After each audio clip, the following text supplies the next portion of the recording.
Assalamualaikum warahmatullahi wabarakatuh. Perkenalkan, nama saya Mutiara Islamiati, NIM 1811250025. Saya dari kelas PIAUN 6A. Di sini saya akan menjelaskan materi-materi yang sudah saya pelajari, yaitu materi pada mata kuliah pengembangan pembelajaran sentra. Pada materi pengembangan pembelajaran sentra yang pertama yaitu ruang lingkup pembelajaran pendidikan anak usia dini. Kompetensi anak usia dini memiliki standar kompetensi yang didasarkan pada perkembangan anak. Standar kompetensi ini digunakan sebagai acuan dalam mengembangkan kurikulum anak usia dini. Standar kompetensi anak usia dini terdiri atas pengembangan aspek-aspek, yaitu yang pertama, aspek moral dan nilai-nilai agama. Yang kedua, sosial, emosional, dan kemandirian. Yang ketiga, bahasa. Yang keempat, kognitif. Yang kelima, fisik motorik.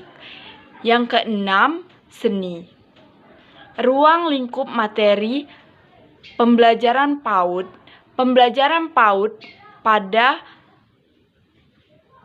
anak usia dini dilakukan melalui kegiatan bermain dan mempersiapkan materi yang dipersiapkan oleh guru atau pendidik. Materi pembelajaran bagi anak usia dini dibagi menjadi 2 kelompok. Dan materi yang kedua yaitu konsep dasar pembelajaran PAUD. Pendidikan anak usia dini atau PAUD adalah pendidikan yang memberikan pengasuhan, perawatan, dan pelayanan kepada anak usia 0 sampai 6 tahun. Berdasarkan Peraturan Menteri Pendidikan Nasional Nomor 13 Tahun 2005, PAUD termasuk dalam jenis pendidikan non-formal. Dan materi yang ketiga yaitu karakteristik PAUD. Adapun karakteristik cara belajar anak menurut Masito 2009 adalah anak belajar melalui bermain.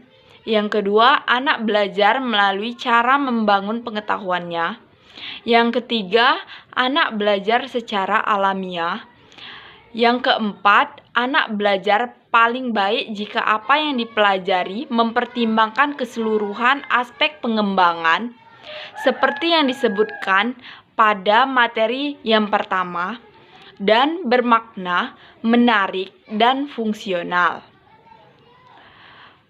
Selanjutnya, materi yaitu prinsip-prinsip pembelajaran PAUD.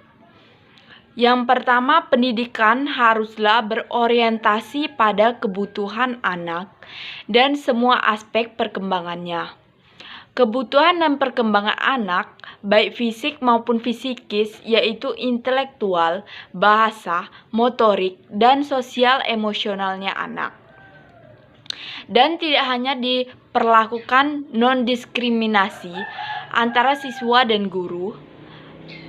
Adanya non-diskriminasi sangatlah penting dalam sebuah lembaga pendidikan, agar semua anak dapat mengenyam pendidikan tanpa harus membedakan bangsa, bahasa, jenis kelamin, tingkat sosial, dan agama, maupun anak yang berkebutuhan khusus.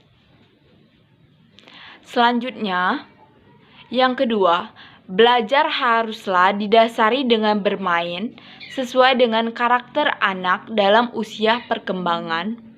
Mengapa demikian?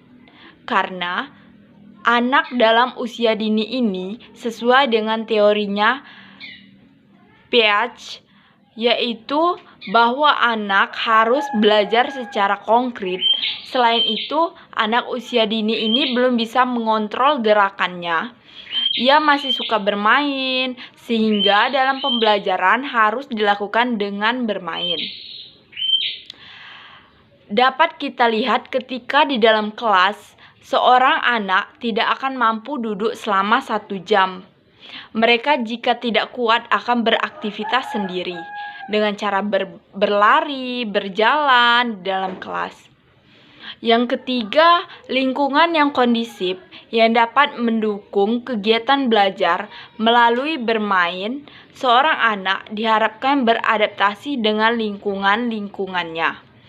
Akan membantu seorang anak dalam mengembangkan potensi diri yang ada pada anak tersebut secara maksimal. Selain itu, anak dalam proses belajar dan mengeksplorasi dalam proses belajar semua inderanya baik penciuman, perasa, peraba, penglihatan maupun pendengaran melalui sebuah lingkungan dalam kegiatan bermain. Yang keempat, menggunakan pembelajaran terpadu melalui tema yang menarik dan bersifat kontekstual. Tema yang bagus adalah tema yang dapat menarik perhatian anak. Dalam proses belajar di kelas, sebuah tema harus disusun secara semenarik mungkin dan bersifat kontekstual. Yang kelima, mengembangkan kecakapan anak dengan cara mengembangkan keterampilan yang dimiliki oleh anak-anak dapat dibiasakan dalam kehidupan sehari-hari agar mampu bertanggung jawab, mandiri, dan memiliki kedisiplinan diri. Yang keenam, menggunakan berbagai media edukatif dan sumber belajar, yakni media yang digunakan haruslah nyata, tidak abstrak, agar anak lebih memahami dan tidak sekedar membayangkan saja. Materi yang kelima yaitu komponen-komponen pembelajaran PAUD meliputi peserta didik, pendidik, tujuan, materi pembelajaran, metode, ataupun strategi pembelajaran, media, dan evaluasi. Stimulasi APE atau alat permainan edukatif adalah latihan pembuatan APE untuk anak usia 0-6 tahun. Pelatihan simulasi APE untuk anak 0-6 tahun yaitu untuk meningkatkan kreativitas anak agar anak menciptakan suatu hal yang baru yang belum pernah dibuat dan diciptakan oleh orang lain. Media pembelajaran mempunyai peranan penting dalam proses kegiatan belajar mengajar. Pengelompokan media pembelajaran. Yang pertama, media hasil teknologi cetak. Yang kedua, media hasil teknologi audiovisual. Yang ketiga, media hasil teknologi berdasarkan komputer. Yang keempat, media hasil gabungan teknologi cetak dan komputer. Materi yang keenam yaitu strategi pembelajaran PAUD. Ada beberapa macam strategi pembelajaran yang dapat dipilih oleh guru di taman kanak-kanak.